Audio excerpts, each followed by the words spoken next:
तं येन भूतलं रूपकदा मह्यं ददाति स्वपदान्तिकं वन्देऽहं श्रीगुरो श्रीयुतपदकमलं श्रीगुरून् वैष्णवांश्च च श्रीरूपं साग्रजातं सहगणरघुनाथान्वितं तं सजीवं साद्वैतं सावधूतं परिजनसहितं कृष्णचैतन्यदेवं श्रीराधाकृष्णपादान् सहगणललिता श्रीविशाखान्वितांश्च नमो ओं विष्णुपादाय कृष्णप्रेष्ठाय भूतले श्रीमते भक्तिवेदांत स्वामिनीति नामिने नमस्ते सरस्वती देवी गौरवाणी प्रचारिणी निर्विशेष शून्यवादी पाश्चात्य देशतारिणे वाञ्छाकल्पतरुभ्यश्च कृपा सिन्धुभ्य एव च पतितानां पावनेभ्यो वैष्णवेभ्यो नमो नमः। नमो महावदान्याय कृष्ण प्रेम प्रदायते कृष्णाय कृष्ण चैतन्य नामने गौरत्विषे नमः। हे कृष्णा करुणा सिंधो दीनबंधो जगतपते गोपेश गोपिका कांता राधा कांत नमोस्तुते। तप्त कांचन गौरांगी राधे वृंदावनेश्वरी वृषभानुसुते देवी प्रणमामि हरिप्रिये नीलांचल निवासाय नित्याय परमात्मने बलभद्र सुभद्राय जगन्नाथाय ते नमः। जय श्री कृष्णा चैतन्य प्रभु नित्यानंद श्री अद्वैत गदाधर श्री वासादि गौर भक्त वृंद हरे कृष्णा कृष्ण कृष्ण हरे हरे हरे राम राम हरे हरे हरे कृष्णा कृष्ण कृष्ण हरे हरे राम राम हरे हरे हरे कृष्णा कृष्ण कृष्ण हरे राम हरे हरे। एकं शास्त्रं देवकी पुत्र गीतम् एको देवो देवकी पुत्र एव च एको मंत्रस्य तस्य नामानि यानि कर्मस्येकं तस्य देवस्य सेवा। हरे कृष्णा कृष्ण कृष्ण हरे हरे हरे राम राम राम हरे हरे। हरे कृष्णा माताजी। మాతాజీ నిన్న 4.30 డిస్కస్ చేశాము. శ్రీకృష్ణ అర్జునునికి చెప్పినటువంటి ఈ శ్లోకము భగవద్గీతలో 4th చాప్టర్ 30th శ్లోక. సర్వేప్యేతో యజ్ఞవిదో యజ్ఞ క్షపిత కల్మషాః యజ్ఞశిష్టామృతభుజో యాంతి బ్రహ్మ సనాతనం అనేటువంటి శ్లోకంని మనం నిన్న డిస్కస్ చేశాము. జస్ట్ బ్రీఫ్గా నిన్న ఏం డిస్కస్ చేసామో ఒక్కసారి గుర్తు చేసుకుని మళ్ళీ నెక్స్ట్ శ్లోకానికి మనం వెళ్దాం. సో ఇక్కడ ఏం చెప్తున్నాడు భగవంతుడు అంటే యజ్ఞం అనేటువంటిది అంటే భగవంతుని స్వరూపము. అందుకే ఎటువంటి యజ్ఞాల్లో చాలా రకాలు ఉన్నాయని మనం ఇంతకు ముందు శ్లోకంలో నేర్చుకున్నాం. ద్రవ్య యజ్ఞము కావచ్చు, జ్ఞాన యజ్ఞము కావచ్చు, తపో యజ్ఞము కావచ్చు, దాన యజ్ఞము కావచ్చు, ఇలాగా స్వాధ్యాయం అనేటువంటిది కావచ్చు, అలాగే ప్రవచనాలు అనేటువంటిది కావచ్చు. భగవంతుని సేవలో చేసేటువంటివి కూడా కర్మలు యజ్ఞము కిందికే వస్తాయి. దానము, ధర్మము, ఆ ద్రవ్య యజ్ఞంలో చాలా ఉన్నాయి. దానాలు చేసేటువంటి దాంట్లో అనాథాశ్రమాలుగా నిర్మించడము కానీ, తర్వాత ఆసుపత్రులు, విద్యాలయాలు, తర్వాత ఓల్డ్ ఏజ్ హోమ్స్, ఏంటి వృద్ధ ఆశ్రమాలు కానీ, తర్వాత చలివేంద్రాలు ఏర్పాటు చేయడము, రోడ్డు పక్కల అంతా కూడా చెట్లు నిర్మించడము, చెట్లు యాక్చువల్లీ స్థాపించడము, చెట్లు మొలకెత్తించడము, ఇవన్నీ కూడా ప్రజాసేవ కిందికి వస్తాయి. అంటే మానవ సేవ మాధవ సేవ అన్నాడు భగవంతుడు. మానవులు అందరిలో కూడా భగవంతుడు హృదేశ అర్జున తిష్టతి అన్నాడు భగవంతుడు. అందరి హృదయాల్లో నేను ఉన్నాను. కాబట్టి మనం మిగతా జీవులకి చేసేటువంటి సేవ కూడా భగవంతుని యజ్ఞము కిందనే వస్తుంది. కాబట్టి ఇవన్నీ ద్రవ్య యజ్ఞంలో వస్తుంది. సరే, డబ్బులు లేవు, మన దగ్గర అంత డబ్బు లేదు వెచ్చించడానికి. సరే, శక్తి ఉంది కదా, శక్తితో ఏదైనా కార్యము చెయ్యి. ఏమిటి? దేవాలయాలని నిర్మించడము కానీ, దేవాలయాలు నిర్మించడంలో సహకారం చేయడం కానీ. ఇప్పుడు మనకి ఇస్కాన్ టెంపుల్ ఉంది, వేదిక్ ప్లానిటోరియం అనేటువంటిది మనకి మాయాపూర్లో కడుతున్నారు. అది విశ్వంలోనే అతి పెద్దవైనటువంటి ఇస్కాన్ మందిరం. అందులో కనీసం ఒక 10,000 మంది కూర్చోవచ్చు అనమాట. అంత పెద్ద మందిరాన్ని నిర్మిస్తున్నారు, అంత పెద్ద హాలు. అవన్నిటికీ కూడా ఇప్పుడు ఒక ఇటుక, మన రామ మందిరం నిర్మించారు. రామ మందిరం మనం నిర్మించినప్పుడు ఆ ఒక్కొక్క రామ మందిరానికి ఇటుక రూపంలో ఒక ఇటుక కాస్ట్ మేబీ అరౌండ్ 5,000 ఆర్ 7,000. అంటే ఏదో ఒక రూపంలో మనం డొనేషన్ ఇచ్చాము. ఇచ్చినప్పుడు ఏమవుతుంది, అది మన ఉడతా భక్తి కింద భగవంతుని సేవకి. ఒక దేవాలయం అంటే ఏమిటి? అందులో భగవంతుడు స్వయంగా ప్రాణ ప్రతిష్ఠ చేయబడిన భగవంతుడు దగ్గరికి మనం వెళ్ళి మన శాంతి అనేటువంటిది పొందుతాము, భగవంతుని ఆశీర్వచనములు పొందుతాము అన్నమాట. సో అటువంటి కార్యాలు చేయడము కానీ, ఆర్ దేవాలయంలో పూజారులుగా ఉంటారు, వాళ్ళు కూడా దేవునికి సేవ చేస్తున్నారు. భగవంతునికి అభిషేకాలు చేయడము, నైవేద్యం పెట్టడము, తర్వాత సింగారించడము, భగవంతునికి దేవాలయం శుభ్రంగా ఉంచడము, భక్తుల సేవ కొరకు ప్రసాదాలు చేయడము, ప్రసాదాలు పంచిపెట్టడము, ఇలాగ చాలా కార్యాలు కూడా యజ్ఞము కిందికి వస్తుందన్నమాట. సో ద్రవ్య యజ్ఞము. అలాగే జ్ఞాన యజ్ఞము అంటే భగవంతుని గురించి ఏ జ్ఞానము ఇంపార్టెంట్, ఏం తెలుసుకోవాలి అంటే మనకి బేసికలీ భగవంతుని యొక్క తత్వ జ్ఞానం తెలుసుకోవాలి. ఫస్ట్ స్వరూప జ్ఞానం అంటే మనం ఎవరు, మనం ఏమిటి అనేటువంటిది స్వరూప జ్ఞానం. తర్వాత తత్వ జ్ఞానం అంటే fact, what is reality, what is fact, అది భగవంతుడు. సో భగవంతుడు నిత్యుడు, దోషరహితుడు, సర్వగుణ సంపన్నుడు, అతనికి పుట్టుక చావు లేదు, అతడు గుణాతీతుడు, అతడు నిర్వికారుడు. నిర్వికారుడు అంటే ఏమిటి? ఒకే రకమైనటువంటి ఆకారం కలిగినటువంటి వాడు కాదు, ఏ రకమైన ఏ ఆకారమైనా తీసుకోవచ్చు. ఇప్పుడు వామన రూపం తీసుకున్నాడు, రామునిగా అవతరించాడు, కృష్ణునిగా అవతరించాడు, బుద్ధుడిగా అవతరించాడు, కల్కిగా వస్తున్నాడు. అలాగే వెంకటేశ్వర స్వామి కలియుగంలో భగవంతుని అవతారం ఉండదు, ఓన్లీ 3 యుగాల్లో ఉంటుంది: కృతయుగము, త్రేతాయుగము, ద్వాపరయుగము. కలియుగంలో భగవంతుడు అన్నాడు, నేను అవతరించను, నా సేవకులని, నా భృత్యులని, నేను శిలారూపంలోనే భగవంతులకి దర్శనమిస్తాను. ఎందుకంటే కలి అనేటువంటిది ఘోరమైనటువంటి యుగము. కాబట్టి ఆ యుగంలో మానవులకి భగవంతుడు ఏదో ఎన్నో విధాలుగా తన సేవకుల ద్వారా, తన భక్తుల ద్వారా అతని చేరువకి వస్తాడనమాట. సో కాబట్టి నిర్వికారుడు అని అన్నాము. సో ఇవన్నీ కూడా మనం తెలుసుకున్నప్పుడు అంటే ఈ వివిధ శాస్త్రాలని అభ్యసించడం వలన మనకి ఏమవుతుంది అంటే భగవత్ జ్ఞానం అనేటువంటిది ఏర్పడుతుంది అని చెప్తున్నాడు అనమాట. సో యజ్ఞ ప్రయోజనమును ఎరిగిన వాళ్ళు ఎవరు? మనమందరము, అంటే కర్తలు.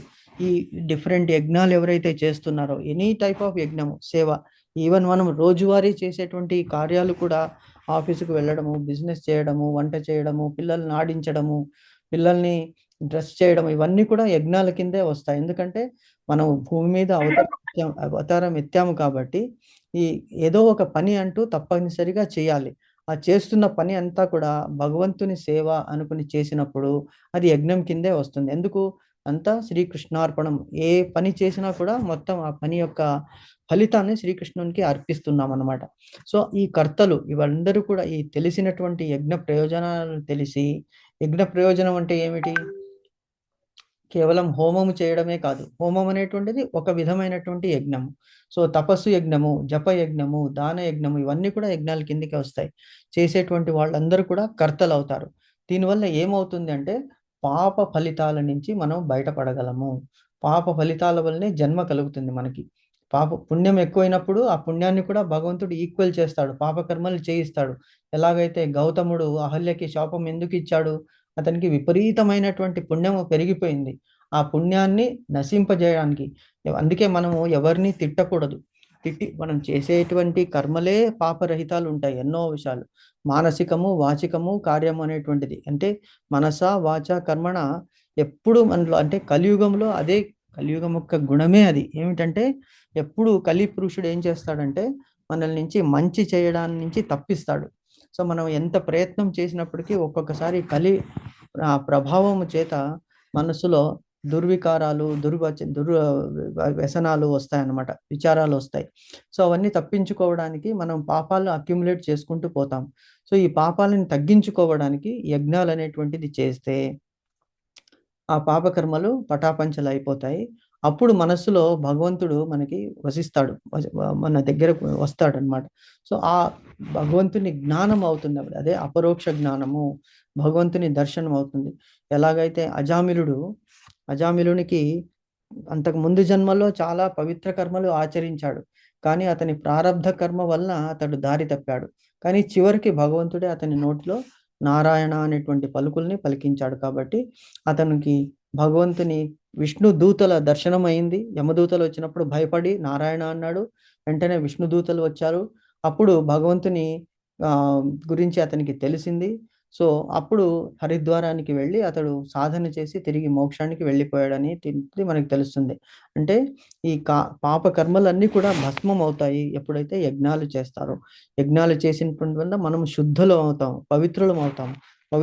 పవిత్రులైనటువంటి ఆత్మలే మోక్షానికి అర్హులు అని నిన్న మనం డిస్కస్ చేసాం. సో అట్టి యజ్ఞ ఫలితాలను మృతము అంటే నాశనము, చనిపోవడం అనేటువంటిది. అమృతము అంటే చనిపోవడం అనేటువంటిది ఉండదు. యజ్ఞాలు చేసినంత వలన అమృతం అంటే తిరిగి మనము భూలోకానికి రాము. జన్మ అనేటువంటిది తాళము.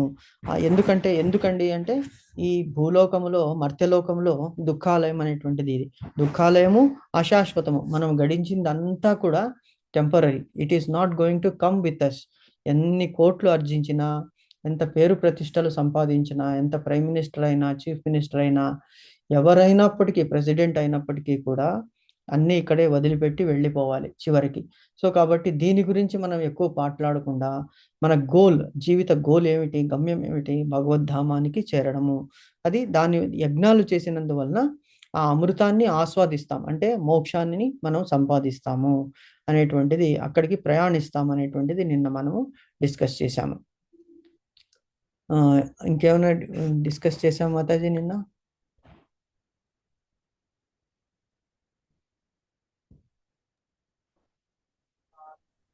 భగవంతుడి సాన్నిధ్యం కోరుకోవాలని చెప్పుకున్నాం ప్రొఫెసర్.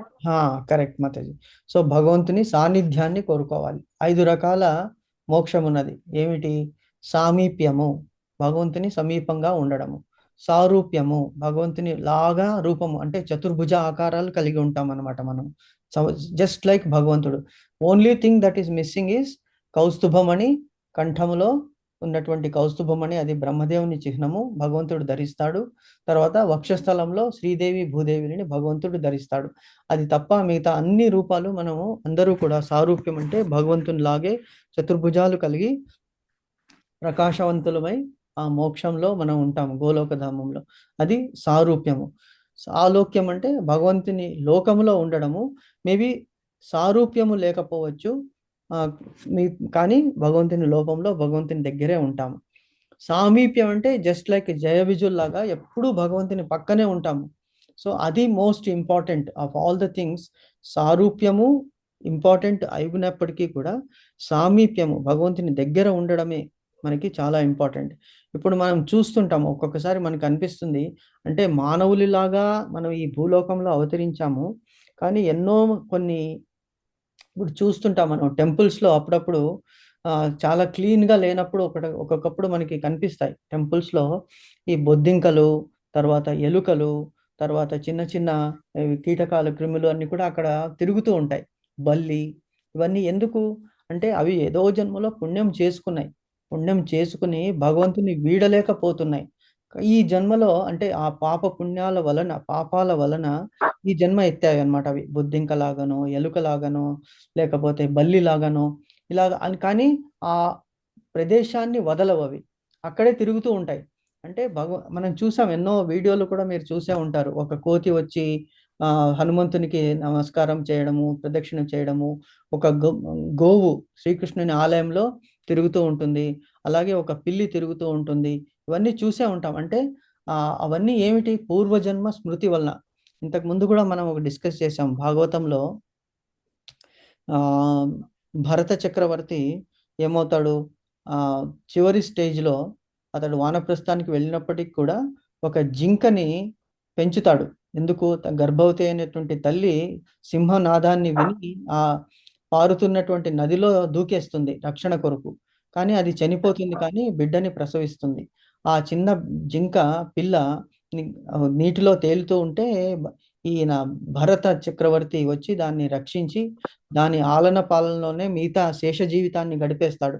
అతను వానప్రస్థానికి వెళ్ళింది ఏమిటి అంటే సన్యాసం గురించి మొత్తం అసలు వద్దు, భగవంతుని గురించి వెళ్దాము అని, భగవంతుని గురించి ధ్యానిద్దామని వెళ్ళాడు.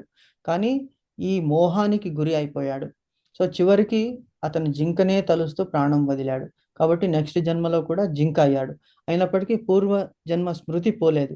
కాబట్టి అతను ఒంటరిగా ఏ మృగాల దగ్గరికి వెళ్లకుండా అడవిలో ఎక్కడో తన జీవితాన్ని గడిపి చివరి స్టేజ్లో తను ఇంతకు ముందు ఉన్నటువంటి ఆశ్రమం దగ్గరికి వచ్చి అక్కడ తను చేస్తున్నటువంటి జపమాల, కమండలము అవన్నీ కూడా చూసి అతను కళ్ళనీళ్లు కారుస్తాడు. అరే ఎటువంటి జన్మ ఉన్నది, నేను భారతదేశానికే చక్రవర్తి అయ్యాను, ఈ జింకలో వ్యామోహంలో పడిపోయి మళ్ళీ జింకలయ్యాను, ఇక్కడ జపం చేయడం లేదు, ఏమి చేయడానికి కుదరదు, నోటిలో పలుకు లేదని బాధపడి చివరికి భగవంతుని తలుస్తూ ప్రాణం వదిలితే మళ్ళీ నెక్స్ట్ జన్మలో మళ్ళీ అతడు ఒక జడభరతుడిలాగా జన్మించి ఆ జన్మలో సాధనం చేసుకుని మోక్షానికి పొందుతాడు. ఎందుకు ఇది చెప్తున్నామంటే మనం ఏది తలుస్తామో అదే అవుతాము. సో అందుకే ఆ ఆ, ఈ కర్మ అనేటువంటిది, యజ్ఞం అనేటువంటిది మనం ఎప్పుడు చేస్తున్నప్పుడు కూడా నిస్వార్థ భావనతో భగవంతుని గురించి సమర్పణ చేసినప్పుడు మనకి ఆ జీవిత ధ్యేయం అనేటువంటిది లభిస్తుంది అనేటువంటిది నిన్న మనము డిస్కస్ చేశాం. అంతేనా మాతాజీ? కలియుగంలో మనకి పాపాలు అంటే మనసులో తలుచుకుంటే పాపాలు అంటావు, మనం చేసే కరెక్ట్, కర్మల వల్లే వెరీ అని గుడ్. కూడా చెప్పుకున్నాం కదా. ఎస్ మాతాజీ, వెరీ నైస్, చక్కగా నోట్ చేసుకున్నారు. సో 3 యుగాలు, ఈ 4 యుగాల్లో కృతయుగం అంటే ఫస్ట్ యుగము, అదే సత్యయుగం అంటారు. సత్యయుగములో, త్రేతాయుగములో, ద్వాపర యుగంలో, ఈ 3 యుగాల్లో కూడా మనం మనసులో కూడా చెడ్డ తలంపు తలిస్తే దానికి పాపం అంటుతుంది. కేవలం కలియుగంలో మనం నోటి ద్వారా ఆడినటువంటి మాట, చే చేసినటువంటి కర్మలు, చేతలు, దానికే పాపాలు అంటుతాయి. కానీ మనస్సులో మనం తప్పు భావన తెచ్చుకున్నా కూడా కలియుగంలో అది దోషము కిందికి రాదు, ఎందుకంటే యుగమే అటువంటిది. సో కాబట్టి ఇంతటి గొప్పమైనటువంటి యుగము యాక్చువల్లీ కలియుగంలో దేవతలందరూ కూడా కోరుకుంటారనమాట. కలియుగంలో ఫస్ట్ 10,000 ఇయర్స్, కలియుగానికి 4,32,000 సంవత్సరాలు ఉన్నది. దానికి డబుల్ ఏమిటి? అంతకు ముందు యుగం ద్వాపర యుగం. దానికి మళ్ళీ 4,32,000 జోడిస్తే అది త్రేతాయుగం అవుతుంది. దానికి మళ్ళీ 4,32,000 జోడిస్తే అది కృతయుగం అవుతుంది. అంటే మొత్తము 43,20,000 సంవత్సరాలు ఈ చతుర్యుగం అని అనిపిస్తారు. సో ఫస్ట్ 3 యుగమ్స్లో ఈ మానసిక దోషాలకి పాపం అనేటువంటిది అంటదు, కేవలం సారీ అంటుతుంది. కలియుగంలో మట్టుకు మానసికంగా మనం చేసినటువంటి ఆ దుష్ దుశ్చింతలు మనకి పాపానికి అంటవు. అందుకే ఈవెన్ దేవతలు కూడా కలియుగంలో మనం మానవులుగా పుట్టి సాధన చేసుకుని ముక్తి అనేటువంటిది పొందుదామని వాళ్ళు కోరుకుంటూ ఉంటారు అనేటువంటిది నిన్న మనము డిస్కస్ చేశాం. ఓకే, సో నెక్స్ట్ శ్లోకానికి వెళ్దామండి. Okay bro. ఓకే, నాయం లోకోస్త్య యజ్ఞస్య కుతోంత్య కురు సత్తమా. మళ్ళీ ఒకసారి చదువుతాను. నాయం లోకోస్త్య యజ్ఞస్య కుతోంత్య కురు సత్తమా. మీరు ఒకసారి చదవండి మాతాజీ. నాయం లోకస్య యజ్ఞస్య కుతోన్యః కురు సత్తమా. వెరీ నైస్ మాతాజీ. మీనింగ్స్ చదువుతారా? అయం ఈ లోకః లోకంలో, నా అస్తి లేదు, ఆ యజ్ఞస్య యజ్ఞం చేయని వానికి, కుతః ఎక్కడిది, అన్యః ఇతరము, కురు సత్తమా ఓ కురువంశ శ్రేష్ఠ, యజ్ఞమును నిర్వహింపకుండా మనుజుడు ఈ లోకంలో లేదా ఈ జీవితంలో ఏనాడు సుఖంగా జీవించలేడు. ఇక తరువాతది గురించి చెప్పేదేముంది? Okay, very nice. అర్జునుని గురించి భగవంతుడు అడ్రస్ చేస్తున్నాడు. ఓ కురువంశ శ్రేష్ఠుడా అంటే అర్జునునికి ఎందుకు ఇలాగ అంటున్నాడు? కురువంశ శ్రేష్ఠుడా, కురువంశం మరి అతడు కురువంశానికి చెందినటువంటి వాడా, పాండవ వంశానికి చెందినటువంటి వాడా అనేటువంటి క్వశ్చన్ ఇక్కడ వస్తుంది. అర్జునుడు పాండవుడు కదా, మరి ఎందుకు ఆయన్ని కురువంశుడని అడ్రస్ చేస్తున్నాడంటే బేసికలీ వాళ్ళందరూ కూడా కురువంశానికే చెందినటువంటి వాళ్ళు. కానీ ఎప్పుడైతే పాండురాజు అరణ్యానికి వెళ్ళిపోతాడో, అరణ్యానికి ఆ ఎందుకు అతను ఆ కుంతి తర్వాత మాద్రీలతో పాటు అతడు అరణ్యానికి వెళ్తాడు. అరణ్యానికి వెళ్ళినప్పుడు అక్కడ విహారిస్తూ ఉన్నప్పుడు అక్కడ ఒక ముని శాపం వల్ల ఏమవుతుంది అంటే మాద్రి తర్వాత పాండురాజు కలిసినప్పుడు వాళ్ళిద్దరూ మృతులు అవుతారు. ఎందుకంటే పాండురాజు అంతకు ముందు అతనికి ఒక శబ్దభేది అనేటువంటిది విద్య తెలుసు అన్నమాట. సో ఆ విద్య ద్వారా అతను వేటాడుతూ ఉన్నప్పుడు అక్కడ మృగాలు ఉంటాయన్నమాట. మృగాలు అంటే జింకలు ప్రేమించుకుంటూ ఉన్నప్పుడు అతడు దూరం నుంచి ఏదో సౌండ్ వస్తున్నది, ఇక్కడ మృగాలు ఉంటాయని చెప్పేసి దానికి బాణం వదిలినప్పుడు ఆ ఒక మృగానికి తగులుతుంది. అతడు తగిలినప్పుడు ఆ మృగము చనిపోతుంది. అప్పుడు ఇంకొక మృగము అంటే జింక పాండురాజుకి శపిస్తుంది. ఎప్పుడైతే నువ్వు నీ భార్యలని కూడుతావో అప్పుడు నీకు కూడా మృత్యువు సంభవిస్తుంది అని చెప్తాడనమాట. సో అంటే ఇతడు చేసినటువంటి పాపం వలన, అంటే అతను చూడకుండా అసలు ఎవరు అని గమనించకుండా, ఎందుకంటే వాళ్ళిద్దరూ యాక్చువల్గా ఆ మృగాలు మునులు అనమాట, ఋషులు, ఋషి పత్ని మృగరూపం ధరించి వనాల్లో విహరిస్తుంటారనమాట. సో కాబట్టి ఈ కర్మకి అతడు బాధ్యుడయ్యాడు కాబట్టి అతడు మాద్రీదేవిని కలిసినప్పుడు వాళ్ళిద్దరూ కూడా అతడు పాండురాజు చనిపోతాడు. చనిపోయినప్పుడు మాద్రి సహగమనం చేస్తుంది. సో అప్పుడు ఏమవుతుంది, కుంతీదేవి మాద్రి కుమారులు నకులు సహదేవులని, తర్వాత తన కుమారులైనటువంటి ధర్మరాజు, భీముడు, అర్జునుడు, భీమసేనుడు, అర్జునుడు, వీళ్ళు 5 మందిని కూడా తానే అడవిలో పోషించడానికి ట్రై చేసి చివరికి హస్తినాపురానికి వస్తుంది. వచ్చినప్పుడు ఆహ్వానిస్తారు భీష్ముడు, వీళ్ళందరూ ఆహ్వానించి నువ్వు కూడా కురువంశానికే చెందింది, పాండురాజు పుత్రులు అయినప్పటికీ కూడా మీరు కురువంశాలు అంటే అప్పుడు అంగీకరించాడు.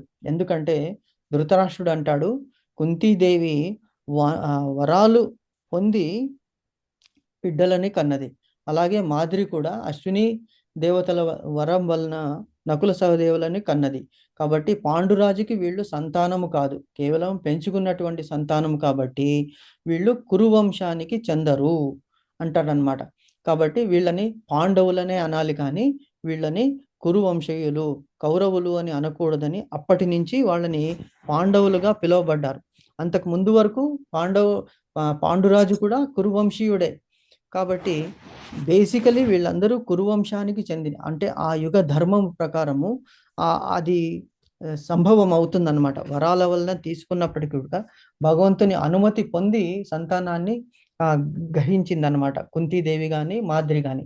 ఎందుకంటే ఆ ముని శాపం వలన అతడు దాంపత్య జీవితంలో పుత్రులని కనడానికి అర్హుడు కాడు. ఎందుకు? పుత్రులకి అలాగైతే అతనికి మరణం సంభవిస్తుంది. కానీ వంశాన్ని ఉద్ధరించాలి కాబట్టి కుంతీదేవికి అగస్త్యముని ఇచ్చినటువంటి, దుర్వాసముని ఇచ్చినటువంటి వరాల వలన ఆ దేవతల నుంచి ఆ వరాలని అనుగ్రహించి పుత్రుల్ని పొందుతుంది కుంతీదేవి, మాద్రీదేవి. కాబట్టి వీళ్ళు కానీ ఆ యుగ అలాగే, అంటే ఆల్మోస్ట్ కలియుగం ద్వాపర యుగం చివర కలియుగ ప్రభావం ఛాయ అనేటువంటిది పడిపోయింది అప్పుడే. ఎప్పుడైతే దుర్యోధనుడు పుట్టాడో అప్పుడే కలి ప్రవేశం జరిగిపోయిందనమాట. కాబట్టి మంచితనాన్ని ఆ కలి అనేటువంటిది ప్రోత్సహించదు. కాబట్టి వీళ్ళని వేరు చేశారు. అయినప్పటికీ కృష్ణునికి తెలుసు వీళ్ళందరూ కూడా కురువంశీయులే, అందుకనే అతన్ని కురువంశ శ్రేష్ఠుడా అంటున్నాడు. అంటే ఆ కురువంశాన్ని మనము ముందుకు నడపాలి, కురువంశాన్ని. అందుకనే శ్రీకృష్ణుడు ధర్మాన్ని స్థాపించడానికి నువ్వు కూడా కౌరవ సంతతికి చెందినటువంటి వాడే అని చెప్తున్నాడు అనమాట ఇక్కడ. అందులో కూడా శ్రేష్ఠుడా అంటే అందరిలో కంటే కూడా గొప్పవాడా అంటే ఇక్కడ మోటివేట్ చేస్తున్నాడు ఎవరు? కృష్ణుడు అర్జునుని. ఎప్పుడైనా కూడా మనం ఒక అప్రిషియేషన్ ఎవరికైనా కూడా, చిన్న పనే కావచ్చు, ఆ చిన్న పని అయినప్పటికీ కూడా మనం అప్రిషియేట్ చేస్తే, ఇప్పుడు చిన్న పిల్లలు ఉన్నారు, వాళ్ళకి ఏమీ తెలియకపోవచ్చు. ఫర్ ఎగ్జాంపుల్ మన ఇంట్లో చిన్న పిల్లలు ఉన్నారు అనుకోండి, వాళ్ళ చేతిలో బ్యాట్ పట్టుకుని బాల్ వేసి మనమే వాళ్ళ చేయి పట్టుకుని ఆడిస్తాం. వాళ్ళకి ఏమనిపిస్తుంది? నేనే ఆ షాట్ కొట్టాను అనేటువంటిది అనిపిస్తుంది. సో చిన్న చిన్న శబాష్ అని మనం మెచ్చుకుంటాం. యాక్చువల్గా చేసింది ఎవరు? తల్లి కానీ తండ్రి కానీ ఆ బ్యాట్ చేత్తో పట్టుకుని పిల్లవాడి పిల్లతో ఆడించారు. సో పిల్లవాడికి ఏమనిపిస్తుంది? నేనే కొట్టాను అనిపిస్తుంది. మనం శబాష్ అన్నప్పటికీ ఇంకా పొంగిపోయి మళ్ళీ అదే కర్మ చెయ్యాలి, ఇంకా బాగా చెయ్యాలి అనేటువంటి ప్రోత్సాహం వస్తుంది అనమాట. సో ఇక్కడ అర్జునుడు అప్పుడే నీరుగారిపోయి ఉన్నాడు, యుద్ధము చేయను అన్నప్పుడు ఇది కొన్ని పదాలు భగవంతుడు ఎంత క్లియర్గా, ఎంత ఉద్దేశపూర్వకంగా వాడుతున్నాడు అనేటువంటిది ఇక్కడ మనం తెలుసుకోవాలి. ఇక్కడ ప్రతి ఒక్క సందర్భము, ప్రతి ఒక్క పదము ఆ సందర్భానికి అనుసారంగా వాడినటువంటి పదాలకు కూడా ఇంపార్టెన్స్ ఇవ్వాలన్నమాట. సో ఇది కేవలం చదువుతూ పోవడం కాదు, దాని వెనక ఏమున్నది అనేటువంటి భావన కూడా మనము మనసులో అర్థం చేసుకోవాలి. సో ఇక్కడ అంటున్నాడు, ఓ కురువంశ శ్రేష్ఠుడా అంటే అర్జున, అంటే you are the greatest. Once you praise somebody then they are ready to do anything for us. అందుకే ఇది ఈవెన్ పర్సనాలిటీ డెవలప్మెంట్లో, మేనేజరియల్ లీడర్షిప్ క్వాలిటీస్లో కూడా ఇదే ఉంటుంది. ఒక్కొక్కసారి తప్పు చేయొచ్చు, మన టీం మెంబర్స్ తప్పు చేయొచ్చు, ఇంట్లో వాళ్ళు కూడా తప్పు చేయొచ్చు. అయినప్పటికీ ఆ తప్పుని మనం మేజర్ క్రైమ్ కాకున్నప్పుడు చిన్న చిన్న తప్పుల్ని మనం చూసి చూడనట్టు వాళ్ళని దాన్ని మర్చిపోవాలి. ఫర్ ఎగ్జాంపుల్, మనం వంటలో ఉప్పు మర్చిపోయామనుకోండి, ఆ ఉప్పు మర్చిపోయినప్పుడు అదే పెద్ద ఇష్యూ చేసి మొత్తం మిగతా అన్నీ బాగున్నాయి, కొద్దిగా ఉప్పు కలుపుకుంటే సరిపోతుంది. ఆర్ కారం ఎక్కువైంది, నో ప్రాబ్లం, నెయ్యి వేసుకుంటే తగ్గిపోతుంది. ఇలాగా మనము అంటే చిన్న చిన్న విషయాలనే పెద్ద విషయాలు ఎందుకంటే జీవితం అనేటువంటిది చాలా లాంగ్, అంటే 100 years మనం కలిసి ఉన్న వాళ్ళే అనుకోవాలంటే ఫ్యామిలీ విషయాల్లో ఇవన్నీ కూడా అంటే చిన్న విషయాలే చెప్తున్నాను. అలాగే ఇంటిలో ఏదైనా బొమ్మ తీసుకొచ్చాము, ఏదైనా గిఫ్ట్ తీసుకొచ్చాము, అది చెయ్యి జారి పడిపోయింది, ఒక ప్లేట్, ఒక పింగాణి ప్లేట్ కానీ ఒక గ్లాస్ కానీ పగిలిపోయింది, ఆర్ అమూల్యమైనటువంటి వస్తువు ఎవరో మనకి గిఫ్ట్ ఇచ్చారు, అది పడిపోయింది. యాక్చువల్గా ఈ లోకంలో ఏదీ శాశ్వతం కాదు. అలాంటిది ఈ చిన్న విషయాల గురించి మనం పట్టించుకొని దాన్నే పెద్ద ఇష్యూ చేసుకుంటే అదే పెద్ద కొండలాగా తయారైపోయి మన మధ్య గోడలాగా వచ్చేస్తుంది అనమాట.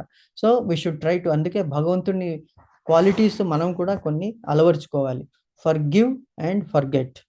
ఫర్గివ్ అంటే భగవంతుని గుణం అదే. భగవంతుని గుణం ఏమిటి? మనం ఎన్ని తప్పులు చేసినప్పటికీ కూడా మనం రోజు కరెక్ట్గా మనం చేయగలుగుతున్నామా? అన్ని భగవంతుడు చెప్పింది చేయలేకపోతున్నాము.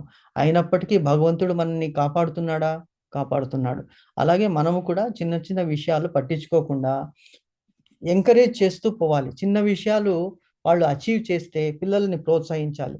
70 మార్కులు వచ్చాయా? No problem, excellent, wonderful. 70 అంటే తక్కువ కాదు, అంటే వాడు ఇంకా నెక్స్ట్ ట్రై చేస్తాడు 80 అని. 98 వచ్చినా ఏమిటి 100 రాలేదు, వేస్ట్, నువ్వు వాడిని చూడని కంపేర్ చేసినప్పుడు నీరు గారిపోతాడు. 98 తీసుకొచ్చాను, జస్ట్ 2 మార్క్స్ తీసుకురాలేదు, అందుకే నన్ను ఎలాగంటున్నారు తల్లిదండ్రులు అంటే. ఈ మోటివేషన్ అనేటువంటిది ఇక్కడ భగవంతుడు మనకి ఇందులో చెప్తున్నాడు. ఏమిటి? యుద్ధమే చెయ్యను. ఎటువంటి వాడు అర్జునుడు? ధనుర్ధారి ధనంజయుడు. అసలు అతని ముందు పరంతపుడు, అతడు వేరే వాళ్ళకి తాపాన్ని కలిగించేటువంటి వాడు. అయినప్పటికీ అతన్ని నీరుగారిపోయినప్పుడు భగవంతుడు మోటివేట్ చేస్తున్నాడు. సో ఇది మనం మోటివేషనల్, ఈవెన్ ఫ్యామిలీ విషయాల్లో కానీ మన ఫ్రెండ్స్ విషయాల్లో కానీ మనం we should try to adapt this type of strategy. Forget and first forgive and then forget. Forgive, తప్పు క్షమించేసేయండి, తర్వాత దాని గురించి మర్చిపోండి. So that relationship should continue. అది ఇక్కడ చెప్తున్నాడు. కాబట్టి ఓ కురువంశ శ్రేష్ఠుడా, యజ్ఞమును నిర్వహింపకుండా ఎవరునూ ఈ లోకమున గాని ఈ జీవితమును గాని ఆనందముగా జీవించలేరు. యజ్ఞము అంటే ఏమిటి? అంటే డొనేషన్ ఇవ్వాలా, దానం చేయాలా, లేకపోతే మనం చేయలేమా అంటే అలా ఆ విధంగా భగవంతుడు ఇక్కడ అనడం లేదు. యజ్ఞము అంటే ఇంకొక మీనింగ్ కూడా ఏమనంటే కర్తవ్యము అనేటువంటి కూడా వస్తుంది. కర్తవ్యము, ఏం కర్తవ్యము? మనకి వర్ణాశ్రమ ధర్మాల ద్వారా నిర్వహించినటువంటి కర్తవ్యము ఏమిటి? బ్రాహ్మణ, వైశ్య, క్షత్రియ, శూద్రులు, అలాగే బ్రహ్మచారి, గృహస్థుడు, వానప్రస్థుడు, సన్యాసి, వీళ్ళ ఆశ్రమాలకి వీళ్ళ వర్ణాలకి ఉద్దేశించినటువంటి కర్మలని వాడు తూచా తప్పకుండా చెయ్యాలి. చేసినప్పుడు అది యజ్ఞం అవుతుంది. ఫర్ ఎగ్జాంపుల్, ఒక బ్రాహ్మణుడు ఉన్నాడు. బ్రాహ్మణుడు ఒక సత్యనారాయణ వ్రతానికి ఒకరి ఇంటికి పిలుస్తారు. నార్మల్గా ఏమిటి? ముందు మనం ఎవరైనా బ్రాహ్మణుల్ని, పురోహితుల్ని ఇంటికి పిలిచినప్పుడు నార్మల్గా మనం అడగము, స్వామి మీరు ఎంత తీసుకుంటారు, ఫీజు ఎంత ఇవ్వాలి అని అడగరు. ఒకవేళ మనకు తెలిసిన వాళ్ళకి ఎవరైనా చేయించితే వాళ్ళని అడుగుతాం ఎంత ఇవ్వాలని. సపోజ్ తెలియదు అనుకోండి, ఫస్ట్ టైం ఒక ఊరికి కొత్తగా ఉన్నాము, అక్కడ పురోహితుల్ని ఆహ్వానించాము, ఇంట్లో సత్యనారాయణ వ్రతం చేయండి అని ఆహ్వానించినప్పుడు ఆ బ్రాహ్మణోత్తముడు ఇంటికి వస్తాడు, పురోహితుడు వచ్చి సత్యనారాయణ వ్రతాన్ని ఆచరిస్తాడు. మామూలుగా మనం ఒక 1000 రూపాయలు 2000 రూపాయలు అతనికి దక్షిణ కింద ఇస్తాం. కానీ అతనికి మామూలుగా ఏమిటి 3000 4000 ఎక్స్పెక్ట్ చేస్తుంటాడు. కానీ ఇది మనం 2000 ఇచ్చామనుకోండి, అప్పుడు ఆ బ్రాహ్మణుడు ఇచ్చిన దానితో తృప్తి పడాలి. యాక్చువల్గా బ్రాహ్మణుడు అనేటువంటి వాడు ఏది అడగకూడదు, అతను ఇచ్చిన దాంట్లో తృప్తి పడాలి. ఆ తృప్తి పడితే అది యజ్ఞం కింద వచ్చేస్తుంది అతను. కాబట్టి అతడు ఆ యజ్ఞాన్ని చేస్తున్నాడు. అలాగే క్షత్రియుడు ప్రతిఫలాన్ని ఆశించకుండా రక్షణ అనేటువంటిది చేయాలి. సోల్జర్స్ జీతం ఇస్తున్నారు కరెక్టే, కానీ వాళ్ళలో ఏముంది? ఆ జీతం ఇచ్చేది వాళ్ళ లైఫ్‌కు సరిపోతుందా? Can we buy their lives? No. They are actually defending our country. -50 చలిలో సరి అయిన దుస్తులు, కాళ్ళకి బూట్లు లేకుండా, సరైన వస్తువులు లేకుండా కార్గిల్ వార్ ఫైట్ చేశారు మన వాళ్ళు. జయించారు. చైనా వార్ 1971లో చేశారు. 1964, 1971 పాకిస్తాన్ వార్. అలాగే సరిహద్దుల్లో వాళ్ళు ఎలాగా నిర్వహిస్తున్నారు వాళ్ళ కర్మలను అంటే కేవలము త్యాగ భావనతో. అది కూడా ఒక యజ్ఞం అవుతుంది. అలాగే డాక్టర్ ఉన్నాడు. డాక్టర్ ఆపరేషన్ చేస్తున్నాడు. ఈ కాలం కలియుగంలో వదిలేసేయండి. కలియుగంలో ఏమిటి? డబ్బులు ఇస్తేనే ముట్టుకుంటాడు పేషెంట్‌ని. కానీ కొంతమంది నిస్వార్థ పరులున్నారు. ఈవెన్ ₹1 డాక్టర్ అని చాలా ఫేమస్ అతను. ₹5 డాక్టర్ అని బెంగుళూరులో ఫేమస్. ఇస్తే తీసుకుంటాడు, లేకుంటే లేదు. అలాగే చాలా మంది ఉన్నారు. కాబట్టే ధర్మం అనేటువంటిది ఇప్పటికి కూడా నడుస్తూ ఉన్నది. ఎంతో మంది మేము సరూర్ నగర్‌లో ఒక దగ్గరికి వెళ్ళేవాళ్ళము. Homeopathy doctor. డాక్టర్ వాక్నిస్ అని. ఆయన అసలు డబ్బులు అడిగేవాడు కాదు. ఒక డబ్బా పెట్టేవాడు. మీకు తోచినంత అందులో పడేసేయండి. దేవుడి ముందు పెట్టేవాడు. అంటే కనీసం అతను మందులు కొనడానికైనా మనం డబ్బులు ఇవ్వాలి కదా! లేకుంటే ఎలాగవుతుంది? కానీ అతడు ట్రీట్మెంట్ అనేటువంటిది ఫ్రీగా చేసేవాడు. అలాగే మా ఇంటి దగ్గర ఒక డెంటిస్ట్ ఉన్నారు. ఆయన ఆయన కూడా అంతే. ఇప్పుడు మా ఇంటి పక్కనే ఉన్నాడు. కొత్తగా హాస్పిటల్ కూడా కట్టాడు రీమోడల్ చేయించి. ఆయన అంటాడు, "కన్సల్టేషన్ నేను తీసుకోనండి. ట్రీట్మెంట్‌కే నేను ఫీజ్ తీసుకుంటాను. Consultation is free." సో చూడండి అంటే ట్రీట్మెంట్ ఎందుకు? Because he has to use some equipment, AC equipment, dental equipment, medicines అవన్నీ కూడా కావాలి. మరి అతను ఎలా పెట్టుకుంటాడు? మనం ఇస్తేనే కదా అతను పెట్టుకునేది. సో అది ఒక యజ్ఞం కిందన వస్తుంది. సో మనం ఏ పని చేస్తున్నప్పటికీ కూడా ఈ త్యాగ భావనతో గనక మనం చేస్తే అది యజ్ఞం అవుతుంది. అందుకే భగవంతుడు అంటున్నాడు. ఇప్పుడు సూర్య చంద్రులు ఉన్నారు. వాళ్ళు ఏమి ఆశించి వస్తున్నారు?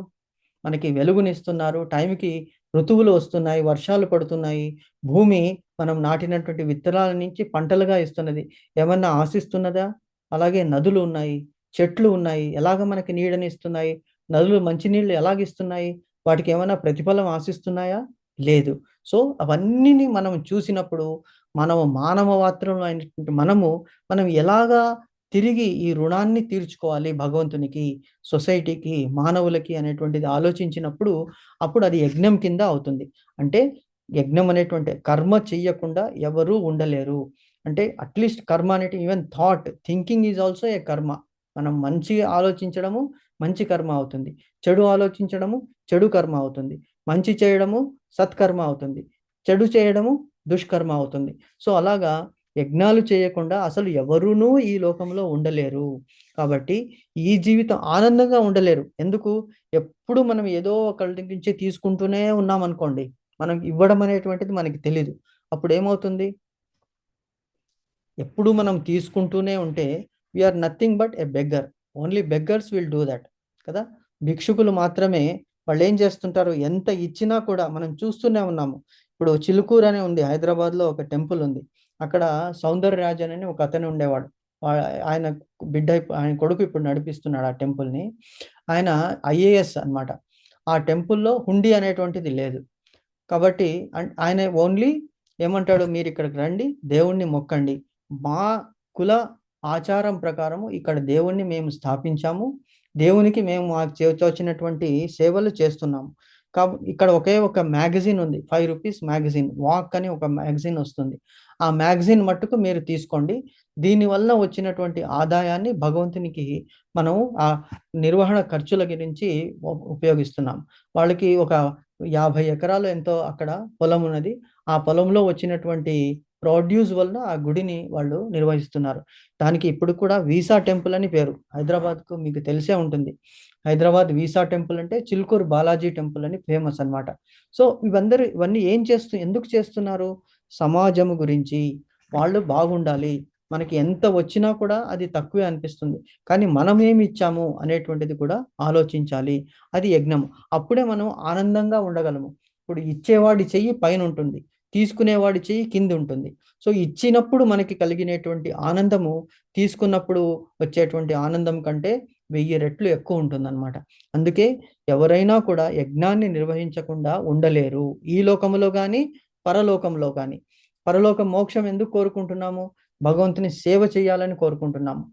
కొంత స్వార్థం ఉన్నది. ఏమిటి? మళ్ళీ భూలోకంలో జన్మించకూడదు. మళ్ళీ ఈ జన్మ మృత్యు జరావాది అనేటువంటి ఈ చక్రములో పడకూడదు. పడితే మళ్ళీ పునరపి జననం, పునరపి మరణం. దీనివల్ల లాభమే లేదు. చడ్విత చరణం అనేటువంటిది ఉంటుంది. ఒక కుక్క ఉన్నది. ఆ కుక్క ఏం చేస్తుంది? ఒక ఎముక ఎక్కడో దొరుకుతుంది. ఆ ఎముక తీసుకొచ్చి కొరుకుతూ ఉంటుందన్నమాట. కొరుకుతూ ఉంటే ఏమి కొరికి అందులో ఏదో దొరుకుతుందేమో అని ఆశ దానికి. కానీ తన పళ్ళు ఆ రక్తాన్ని చిందిస్తాయన్నమాట. ఎందుకు? కొరికి నోట్లోంచి రక్తం ఊరుతుంది. అది అనుకుంటుంది ఈ ఎముక నుంచి ఈ రక్తం వస్తున్నది. కానీ ఆ రక్తం వచ్చేటువంటిది కుక్క నోటిలో నుంచి. అలాగే మన జీవితాలు అయిపోయాయి. ఏమిటి? ఎప్పుడు ఏదో ఒక ఆశించి, ఏదో ఒక పని చేయాలన్నా ఏదో ఒక మనకి ప్రతిఫలం కావాలి. కాబట్టి వీఆర్ నాట్ హ్యాపీ. ప్రతిఫలాన్ని ఆశించకుండా కేవలం భగవంతుని సేవ అని అనుకుని మనం ఏదైతే చేస్తామో అది యజ్ఞం అనిపిస్తుంది. అటువంటి యజ్ఞము ఎవరైతే చేస్తారో వాళ్ళకి మళ్ళీ పునర్జన్మ అంటూ ఉండదు. సో, ఈ జీవితంలోనే ఆనందంగా ఉండలేనప్పుడు మరి ఇంకొక జీవితంలో ఎలాగ ఆనందంగా ఉంటారు? మానవ జన్మ అనేటువంటిది శ్రేష్టము.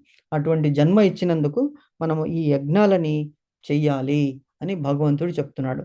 సో, అర్జునుడికి ఏమని చెప్తున్నాడు? అర్జునుడా, నువ్వు యుద్ధము చేయాలి. అది నీ కర్తవ్యము. అలాగే మానవులకి వర్ణాశ్రమ ధర్మాల ప్రకారము మన కర్మలు మనం ఆచరించాలి అనేటువంటి ఉద్దేశము ఇక్కడ ఈ